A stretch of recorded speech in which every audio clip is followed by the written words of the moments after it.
Hi, I'm Zibby Owens, and you're listening to the award-winning podcast, Moms Don't Have Time to Read Books. If you like this podcast, you will love my new anthology called Moms Don't Have Time to Have Kids. Check it out, and you'll hear from 49 authors about all sorts of things moms don't have time to do. All the authors have been on this podcast. Also, check out my TikTok @with Zibby and Tracy, my other podcast, Sex Talk with Zibby and Tracy.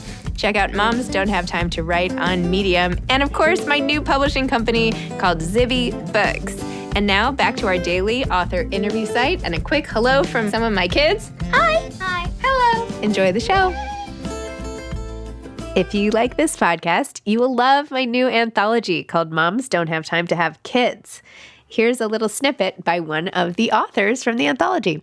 My name is Melissa Gould, and I am so excited to have my essay, What's in a Name? My Best Friends, in the new anthology, Moms Don't Have Time to Have Kids. And the thing I do not have time for is people who refuse to get the COVID vaccine. Get it, people. Zelmira Crespi and Maria Montt are the co-authors of Happy Mom, Happy Kid, How to Reconnect with the Best Version of You for Your Kids. Maria Luisa Montt is a digital entrepreneur and mom of 4 who previously worked as a child psychologist in Chile. After moving to the U.S. and being unable to continue in psychology, Maria built businesses through dropshipping, Amazon, and Shopify from home while mothering her kids. She chose to find a way to feel happy about her life as an entrepreneur and her role as a mom at the same time without the guilt or stress. While running various businesses, she proved that both options are doable without negatively impacting her family life. Hoping to inspire more moms to live a more balanced life, Maria develops and teaches courses on building online businesses from home for moms and others around the world. She currently lives in Florida with her husband and children. Zelmira Crespi is a writer and mother of 5. Previously a journalist, a copywriter, and a communications and marketing manager, she now balances motherhood with her roles as a freelance content producer and investigative journalist. After the birth of her first child, who was born with special needs, and quickly becoming pregnant again within the same year, Zelmira decided to pause her corporate career to focus on motherhood full-time.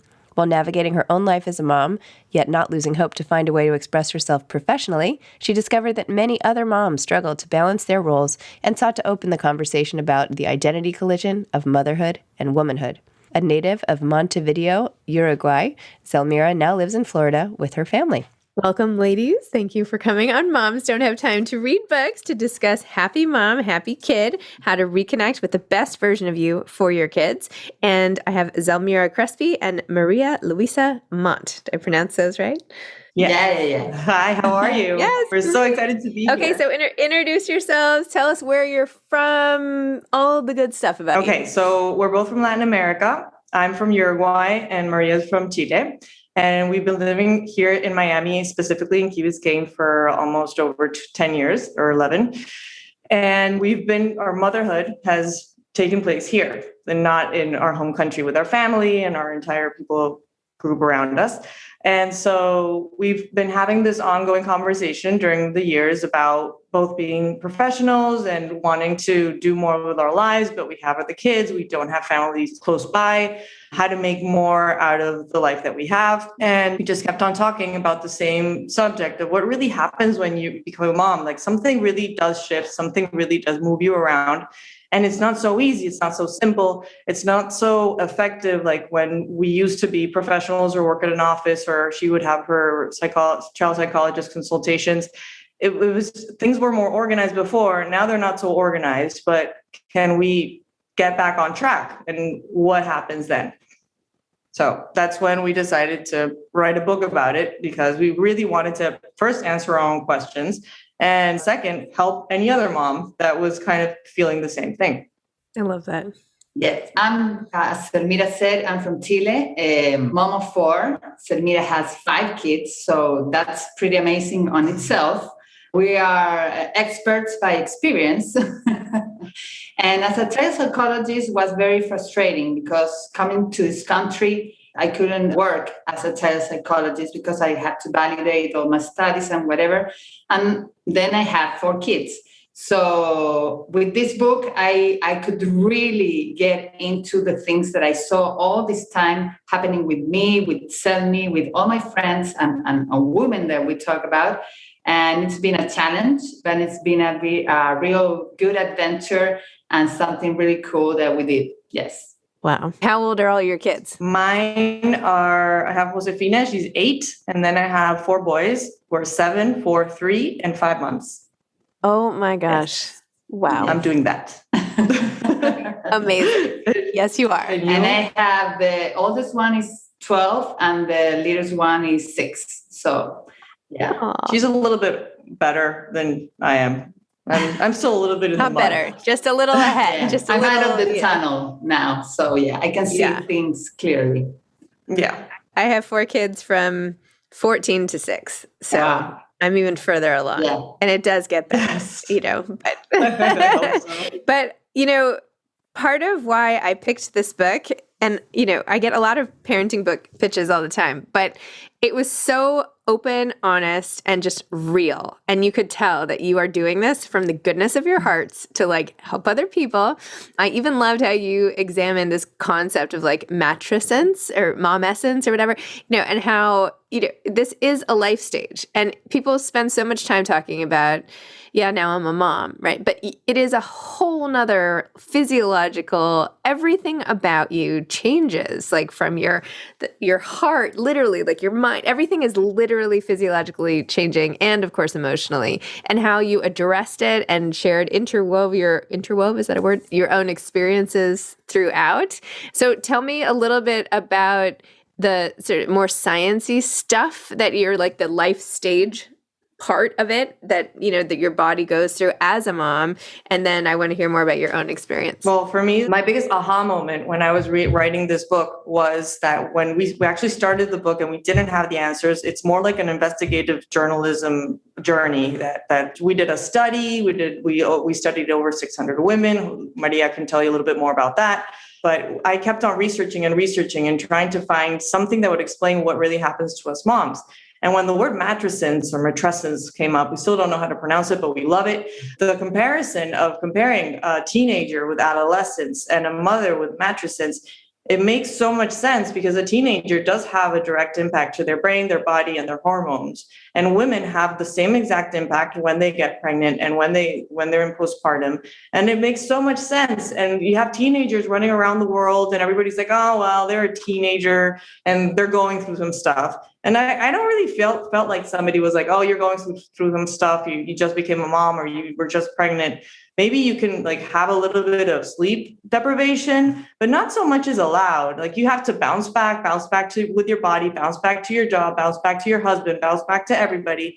Like nothing really happened. And that's something that really, like, that was the moment that I was like, oh my God, thank you for this answer. So I'm not crazy. I'm not like so alone in this. And the best thing about mattresses is that all moms go through it. Every single person that becomes a mom, 100%. You can do it. You can navigate it in different levels. Obviously, not everybody's hormones are the same, but nobody can escape it. And I love that. So to complement Selmi, I had a background in psychology. I'm a clinical psychologist. So I needed to see numbers. I needed to do a real thing and to see what happens to moms. Where do we get our fulfillment? What happens to us that we are not fulfilled? We talk every day with different kind of moms here and there. And rarely we see, oh yeah, I'm good in every level. I'm super okay. I'm super happy. I don't see that. Selmi didn't. So we studied 600 women from United States, South America, like super Europe, everywhere. And we find little areas that you can work daily, weekly, that will improve your life satisfaction. And that was huge because when we think about happiness, you many times think about things have to improve or big things have to improve. And on our study, we saw that little things that you can change or do a week on your health, on your spiritual, on your community, with your family can improve greatly your fulfillment and your happiness within you. So that was a great part of this book. So what are some of the things that you guys do to make yourself happier? Like the little... Well, as in everything is a balance, right, Selmi? So which is unreal, but we try to balance. But have a mental check from different areas that you have to work: family, social, spiritually, or anything that can elevate you, work, of course, and physical health. So if in a week I see that I'm not moving my body at all, and I don't mean going to the gym, maybe take your last stroll to the supermarket as a physical endurance, or pay attention to your kids. Like if you want family time, you already have it. Just be mindful on the time that you have it with your kids doing homework or whatever. It's like more than doing more things, is being more conscious, more mindful of what you are already doing, right? Yes. And what we did is here, I'm showing you the self-care planner. What came out of the studies really was that if you just put a check on each area just once a week, it doesn't have to be a huge thing. It doesn't mean that you did 3 hours of workout. Maybe you did 10 minutes of walking over to your kid's school instead of driving in the car, for example. If you can check the check, you can do that column, then you're going to start feeling more satisfied with yourself. Just seeing that check once a week. I mean, that's not that complicated. And so imagine if you do it twice a week, then you're going to actually start doing something more for your body. The good thing is that what we really came up was, this is not so complicated. We did not want to do a how-to book. We did not want to stress out the mom that was going to pick up this book. I'm going to be a very, very obvious fan of you. And I'm going to show you your own book here, Moms Don't Have Time to, A Quarantine Anthology by Zibby Owens, where I'm absolutely loving. And in an essay by you, actually, the weight of it all, in quarantine, all my body insecurities came roaring back. You actually write the perfect description of of the people that are going to read this book and enjoy it and use it. It's when you found out that you could do something about your weight, you were like, okay, something that worked. I couldn't control the chaos of having twins. I couldn't absorb the shock of going from being an overachiever to spending my days on the playroom floor, longing for the time where I could just sleep again. You found something for you, something that to aspire to when grades and salary and all other external measures of success suddenly evaporated. I was like, hallelujah, that is the exact moment that we all go through, that's just like, what happened? Like, who took my life away? Who took my identity away? And so many people, so many women go through that.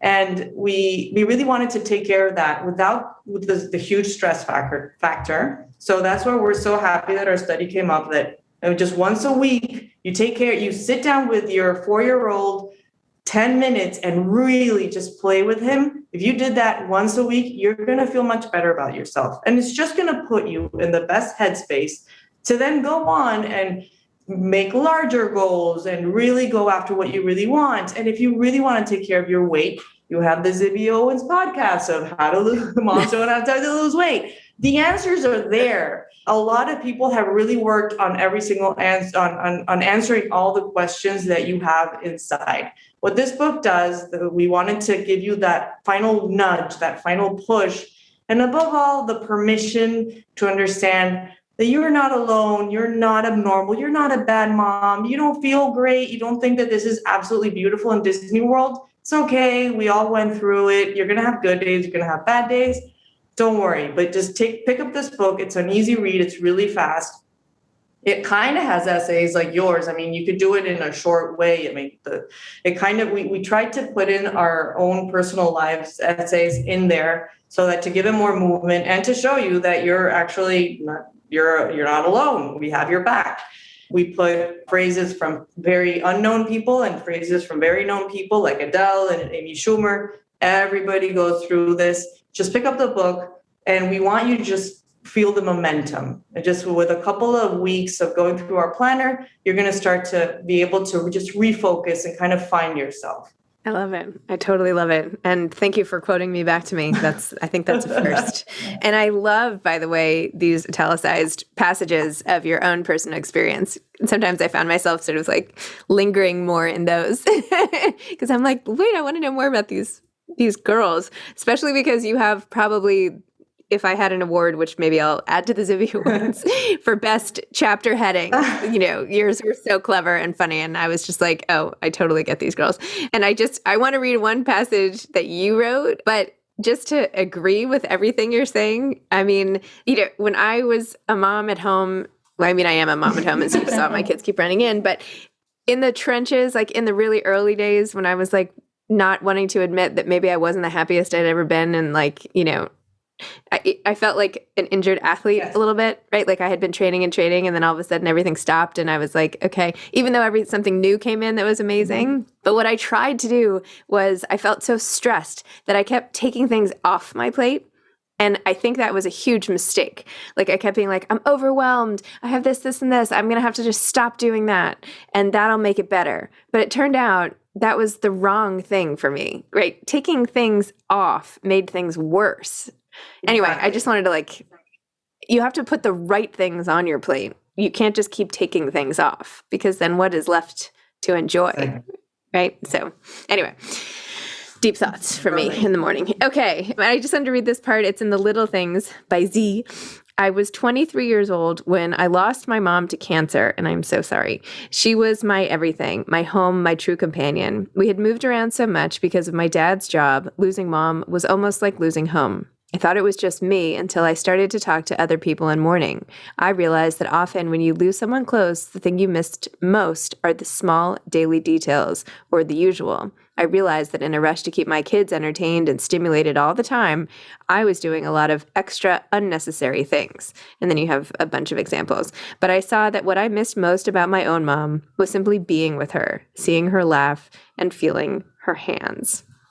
Aww. Yeah. So beautiful, right? Because it's the moments. It's not the classes. It's not the structured whatever. It's the time. It's that connection time. Yeah. Right? Anyway, tell me more about this whole thing. Yes. Actually, when my mom died to cancer, she was my 4 years of college. We had her in and out of chemotherapy and everything. And by the last year that she was already, it was the breast cancer turned into bone cancer. Bone cancer broke her hip canceled the chemotherapy that she was getting at that moment. And then she really couldn't recuperate. And that's when everything started going downhill.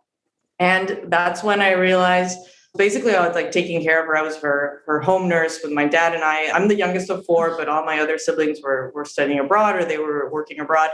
And I noticed that when she finally was much more like in bed and just not really there and starting to go into coma, in and out and stuff like that, I kept on looking at her hands and I kept on touching her hands. And I was like, her hands, like, I mean, I can't live without her hands. And she used to play the piano, and she just had these beautiful long fingers. And I just spent days and days just holding her hand, putting her hand up against my face, and just like, oh my God, like let me keep this moment of her hands. And that's when I realized with my kids, I remembered one day I was running from the Frost Science Museum to the Children's Museum to the park, to the whatever. And then just one day, everything started to get a little bit more chaotic. I had 4, and my husband was doing a master's at Kellogg, and I was like, where's the answer? And I remembered my mom's hands, and you know what? And I just plopped myself on the floor of their playroom. I put baby number 4 on my breast, and then I just let them just be around me, and they just wanted to be around me and smell me and be able to touch me. And I was like, this is it. This is what they need us for. And I want to concentrate when I'm with them like this. I can't be like this all day. It's going to drive me crazy. Obviously, that's unreal, but let's do more of this when we're together, and just be cell phone aside. Just let them be around me, smell me, like touch me, like talk to me, play around me. Cause they were all very pretty little. And I think that's going to really stay with them. And I would just see them just turn into this like sort of peaceful little group of people, just knowing that mom was there. And that's all they need. And that's why the book is called Happy Mom, Happy Kid. Once you really understand what you need and what your kids need, you're in a whole different ballgame. If you're running behind the bus all the time and just trying to find like this balance and this beautiful ideal and the expectations that you're trying to satisfy, you're going to go crazy. just really pay attention to what you need and what your kids need, what you needed as a child, connect with that, get to know yourself, and just put those two puzzles together. And I swear to God, your kids they're not going to need much more. They're going to be everything you need them to be and want them to be. Oh, it's so beautiful. That whole thing, start to finish. I feel like you need to write a memoir, Zelmira. Well, this is my first, and this is something that I do want to tell other writers. I've been wanting to write a book since I started college. And when obviously I started to write a memoir about my mom's death, and it got too complicated. It got too hard. I was trying to move forward and it was kept keeping me back. But this is a goal that I've had for a long time. And I wasn't really able to get the moment and sit down and do it. So what I did, because I'm a mom and I wanted to have a lot of kids, but I wanted to write a book and I wanted to feel satisfied, was I teamed up with a mom friend. Hello. And the good thing about my mom friend is she's not a writer, but she's an entrepreneur. So she would be literally kicking my writer's butt saying, when are we going to have this chapter? When are we going to have this? When are we going to have that? And that accountability partner was so important to actually get this book out. We actually decided to write it in February of 2010. And then the pandemic came. 2020. Sorry, 2010. No, 2020. Sorry. We started writing this book in 2020 in February. We met once. We sat down and we're like, we want to write about this, about that. A week later, everything was shut down. Everybody was inside their apartments. We live in Key Biscayne. Everybody usually has apartments because you're all day outside. You don't really need a house. Everybody was stuck like sardines with our thousands of kids inside. And that's when I told Maria, we're doing this book no matter what. We're moms from 8 to 8, but we're doing this book because I will go crazy if I don't write this book. I need my time during this time. So this book was written in the wee hours of the morning or in the wee hours of the night, but we got this through, and it's been amazing to give birth to my 5th kid and a month later give birth to my first book and have that. I was like, I would have never thought that this was possible to actually be having such a big project while having a baby, while having other 4 kids. And I was telling Maria, this is it feels so amazing to be able to get out of have the baby, be with him, connect with him. The whole family part is beautiful. And then have something so mine, so precious, so shiny to look forward to. That was amazing. That was the best thing. That's awesome. This could not be more inspiring, by the way.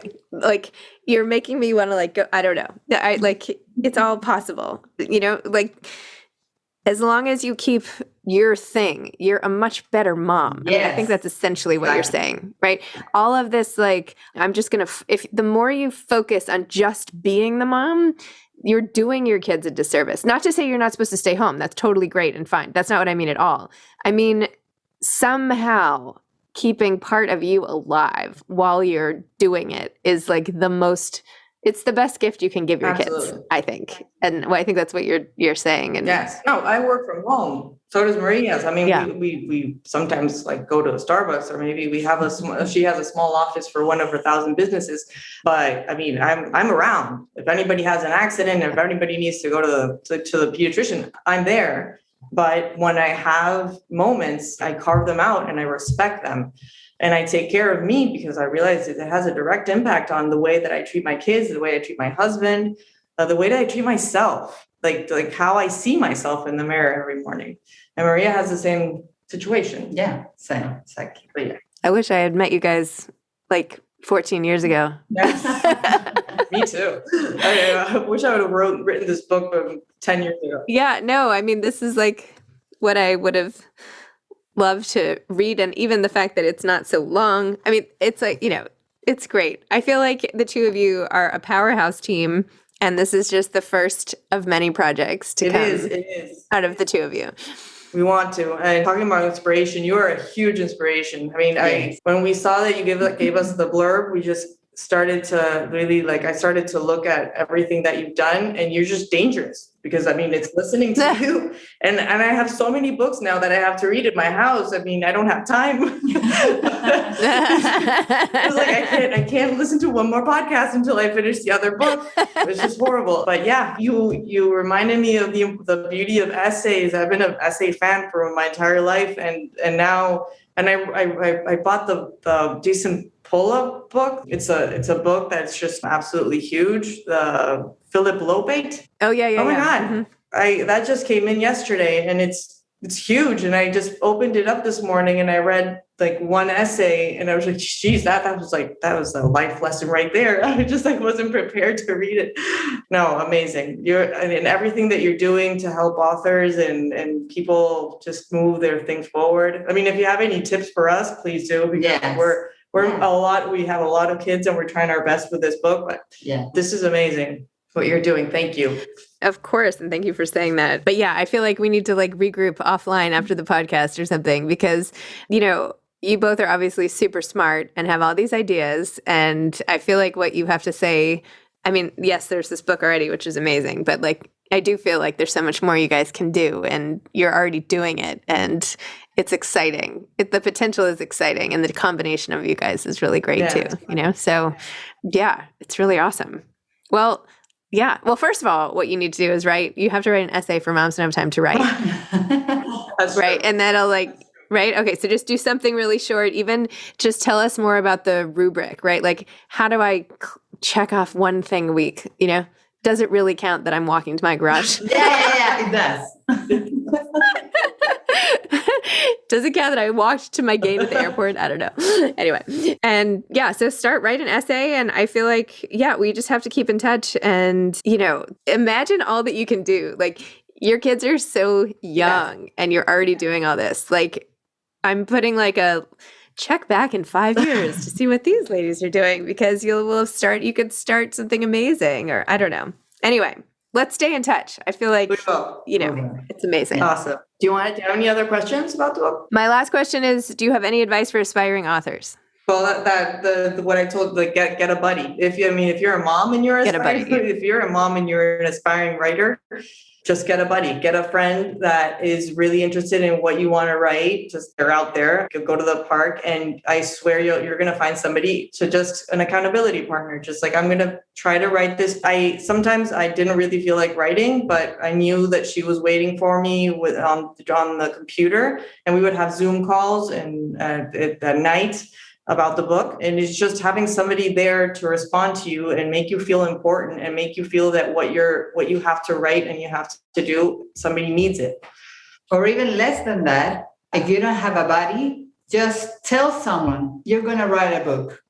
With that said, people is going to ask you back, oh, when are you finishing it? Are you going to write a book? And that sets you the I don't want to say pressure, but accountability to finish what you started. Yes. I started telling people I was writing a book after business school, and it's finally coming out next year. So I have been working on this stupid memoir for it's going to be almost 20 years, and I can finally be okay. Finally. Yes. No, but anyway, this is a great start. I mean, and this is a great example also of just starting out, and maybe you don't have time to actually finish the book, but just if you have something to put together and work on, let's use it. I mean, I think that writing really does help a lot of people, and it's just snippets of information at a time, like essays or our book, just trying to keep it concise and fast. You can really change a life. Love it. Amazing. Well, thank you, ladies. Sorry that the kids are running in. And can we ask you for a selfie with you? Yes, sure. Oh, I should have dried my hair today. I don't know. How does this? Like this? There we go. Awesome. This is so great. Okay. Virtual selfie. Okay, it was great meeting you. We'll keep in touch. You too. Thank you so much. Okay, we'll be in touch. Bye. Okay, bye. Thanks for listening to this episode of Moms Don't Have Time to Read Books. Don't forget to follow me on Instagram at Zibby Owens and at Moms Don't Have Time to Read Books. Also sign up for my newsletter at zibbyowens.com and sign up for my virtual book club and meet lots of authors on Zoom every other week. Thanks so much to Steve and Ryan at Texture Sound for the sound editing. And thank you to Morning Moon Productions for providing this fantastic intro and outro music.